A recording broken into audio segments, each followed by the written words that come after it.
हज़रत अली रज़ी अल्लाह अन्हु की शुजाअत और हिकमत। ग़ज़वा खैबर का अजीम वाक़या।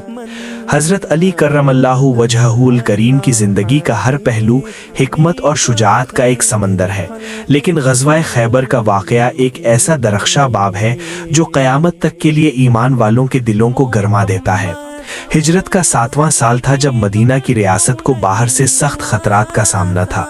यहूदियों का सबसे मजबूत गढ़ खैबर था, जो न सिर्फ एक इलाका था बल्कि उनकी फौजी कुव्वत और दौलत का मरकज भी था। यहाँ के किले इतने बुलंद और मजबूत थे कि उन पर हमला करना किसी मौत के कुएं में कूदने से कम न था। नबी करीम सल्लल्लाहु अलैहि वसल्लम ने जब देखा कि खैबर से मुसलसल साजिशें हो रही हैं और मदीना की सलामती को खतरा है, तो आप सल्लल्लाहु अलैहि वसल्लम ने 1400 सहाबा के साथ खैबर का रुख किया। खैबर पहुंचकर मालूम हुआ कि यहाँ 8 बड़े किले हैं, जिनमें किला नाइम, किला सौब और सबसे मुश्किल किला कम्मूस शामिल थे। मुसलमानों ने एक एक करके किलों को फतह करना शुरू किया, लेकिन जब बात किला कम्मूस पर आई तो मामला संगीन हो गया। ये किला एक ऊंची पहाड़ी पर वाक़ था और इसकी दीवारें इतनी मोटी थीं कि उन्हें तोड़ना नामुमकिन था। कई दिन तक मुसलसल कोशिशों के बावजूद किला फतह नहीं हो रहा था। मुसलमान भूख, प्यास और थकावट से चूर थे और दुश्मन ऊपर से तीरों और पत्थरों की बारिश कर रहा था। एक शाम ऐसी आई जब फिजा में एक अजीब सा सुकून और उम्मीद थी। नबी करीम सल्लल्लाहु अलैहि वसल्लम ने तमाम सहाबा को जमा किया और वो तारीखी ऐलान किया जिसने थके हुए सहाबा में नई रूह फूंक दी। आप सल्लल्लाहु अलैहि वसल्लम ने फरमाया कि कल मैं ये परचम यानी अलम इस शख्स को दूंगा जो अल्लाह और उसके रसूल सल्लल्लाहु अलैहि वसल्लम से सच्ची मोहब्बत करता है और अल्लाह और उसका रसूल भी उससे मोहब्बत करते हैं, और अल्लाह उसके हाथों पर फतह अता फरमाएगा। ये सुनते ही लश्कर में एक हलचल मच गई। हर सहाबी की ख्वाहिश थी कि वो खुश नसीब वही हो। हज़रत उमर फारूक रज़ी अल्लाह अन्हु फरमाते हैं कि मैंने कभी अमारत की तमन्ना नहीं की, लेकिन उस रात मैंने दुआ की कि काश ये अलम मुझे मिल जाए। अगली सुबह जब सूरज निकला तो सबकी नजरें नबी के चेहरे मुबारक पर थीं। आपने दरियाफ्त फरमाया कि अली कहाँ है? सहाबा ने अर्ज किया कि या रसूल अल्लाह सल्लल्लाहु अलैहि वसल्लम, अली तो आंखों की शदीद तकलीफ में मुब्तला हैं, वो तो चलने के काबिल भी नहीं है। आपने फरमाया कि उन्हें मेरे पास लाओ।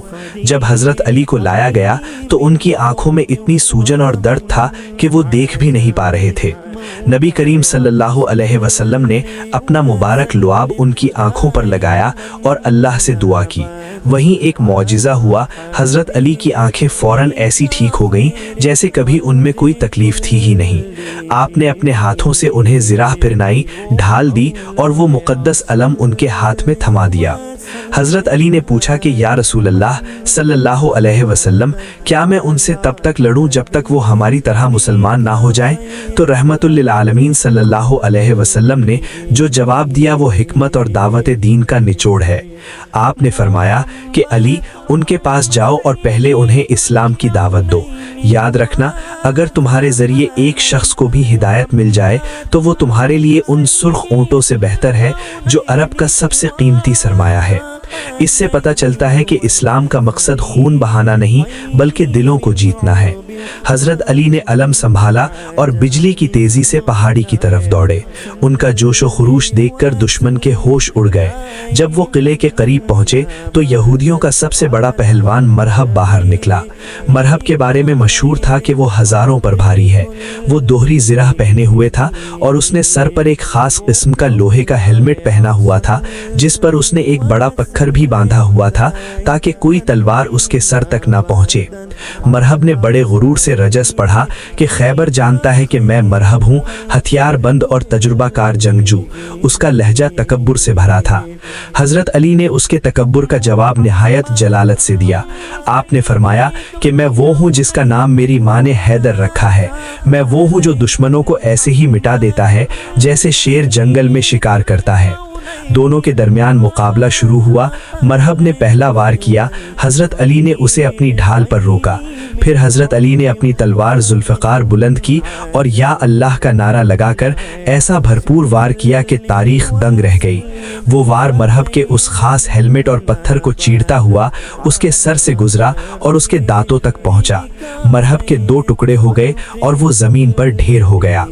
مرہب کا قتل ہونا تھا کہ یہودی لشکر میں بھگدڑ مچ گئی۔ ان کا سب سے بڑا سہارا ٹوٹ چکا تھا۔ وہ سب بھاگ کر قلعے کے اندر گھس گئے اور انہوں نے قلعے کا وہ بھاری بھرکم دروازہ بند کر لیا جس کے بارے میں کہا جاتا تھا کہ اسے کھولنے یا بند کرنے کے لیے کم از کم 40 مضبوط آدمیوں کی ضرورت تھی۔ حضرت علی نے دیکھا کہ اگر یہ دروازہ بند رہا تو فتح مشکل ہو جائے گی۔ آپ نے نیزے کو ایک طرف رکھا اور آگے بڑھ کر اس دروازے کے کنڈے کو پکڑا۔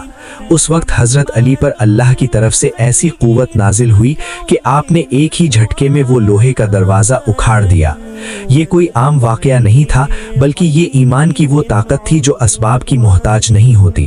آپ نے اس دروازے کو ڈھال کے طور پر استعمال کیا اور پھر اسے خندق پر رکھ دیا تاکہ باقی صحابہ اس پر سے گزر کر قلعے میں داخل ہو سکے۔ جب جنگ ختم ہوئی اور فتح نصیب ہوئی تو صحابہ نے کوشش کی کہ اس دروازے کو ہلائیں، لیکن 40 سے 70 صحابہ مل کر بھی اس دروازے کو نہیں ہلا سکے جو حضرت علی نے اکیلے اکھاڑ دیا۔ اس فتح نے نہ صرف خیبر کو تسخیر کیا بلکہ پورے عرب میں مسلمانوں کی ڈھاک بٹھا دی۔ اس واقعے میں ہمارے لیے حکمت کے بے شمار سبق ہیں۔ پہلا سبق ہمت ہے۔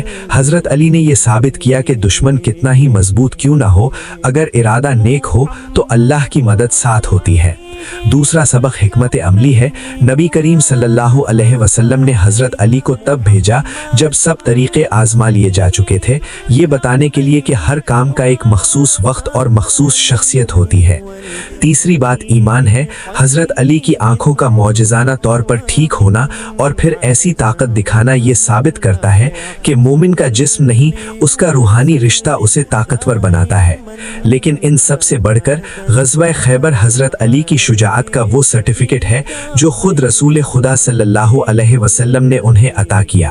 آپ نے انہیں اسد اللہ یعنی اللہ کا شیر کا لقب دیا۔ خیبر کی فتح نے مدینہ کی ریاست کو اتنا مضبوط کر دیا کہ اس کے بعد فتح مکہ کا راستہ ہموار ہو گیا۔ آج کے دور میں بھی اگر ہم اپنی مشکلات کا حل چاہتے ہیں تو ہمیں خیبر کے اس واقعے سے سبق لینا ہوگا۔ ہمیں اپنے ایمان کو حضرت علی کی طرح پختہ کرنا ہوگا اور اپنی حکمت عملی کو نبی کریم صلی اللہ علیہ وسلم کی نصیحتوں کے مطابق ڈھالنا ہوگا۔ شجاعت صرف تلوار چلانے کا نام نہیں بلکہ مشکل وقت میں اپنے قائد کے ساتھ کھڑے رہنے اور دشمن کے تکبر کے سامنے نہ جھکنے کا نام ہے۔ حضرت علی نے اپنی شجاعت سے سکھایا کہ مرد مومن وہ ہے جو پہاڑ سے بھی ٹکرا جائے تو اسے راستہ دینا پڑے گا۔